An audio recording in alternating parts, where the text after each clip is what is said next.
ઠાકર જૈન મિત્રો, સ્વાગત છે તમારું એક નવા વ્લોગમાં।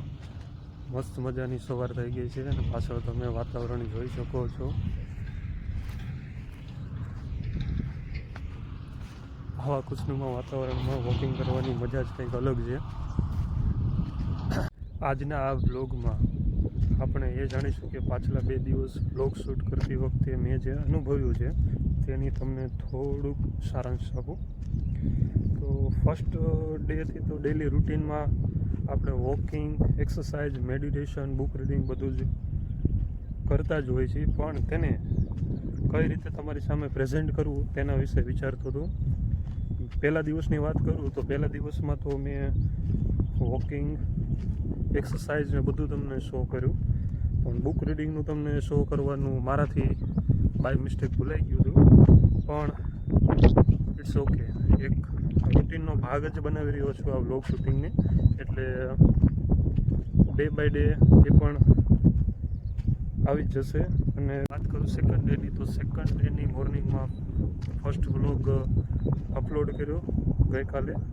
ત્યારબાદ એક્સરસાઇઝ આપણે ડેલી રૂટીન મેં કમ્પ્લીટ કર્યું, અને પછી મોર્નિંગ થઈને સાંજ સુધી તે વિડીયોમાં કોમેન્ટમાં અથવા તમે જે લોકોએ પર્સનલી મને મેસેજ કરીને તે વિડીયોના રિએક્શન આપ્યા તે વાંચતો હતો। અને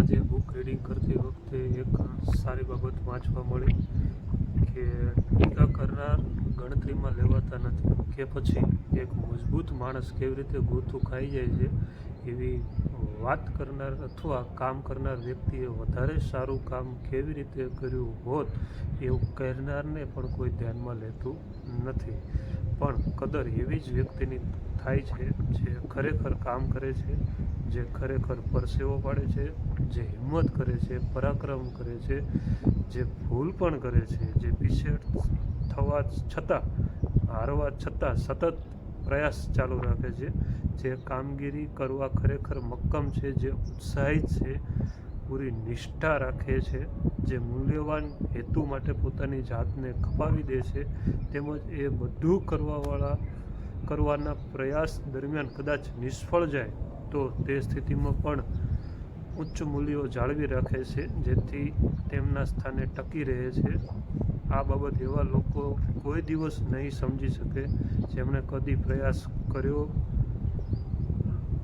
અને પરિણામ જીત કે હાર વિશે કદી જાણતા નથી। સુધી જવા માટે આપ સૌનો ખૂબ ખૂબ આભાર। ખાસ એ વસ્તુ એ કરવાની છે કે વિડીયો જુઓ ત્યારે શરૂઆતમાં વિડીયોને લાઈક કરી દેવો, પહેલેથી છેલ્લે સુધી જુઓ, અને આ વિડીયોમાં મને એ જણાવજો કે તમને કયો પાર્ટ સૌથી વધારે ગમે છે, તો મને એ પાર્ટને વધારે હાઇલાઇટ કરવાનું અથવા મારા તરફથી થોડુંક ઇમ્પ્રૂવમેન્ટ કરવાની પણ ખબર પડે। ખાસ તમારા મિત્રોનો સપોર્ટ મળે છે એ બદલ હું આપ સર્વેનો હૃદયપૂર્વક આભાર માનું છું। જય દ્વારકાધીશ।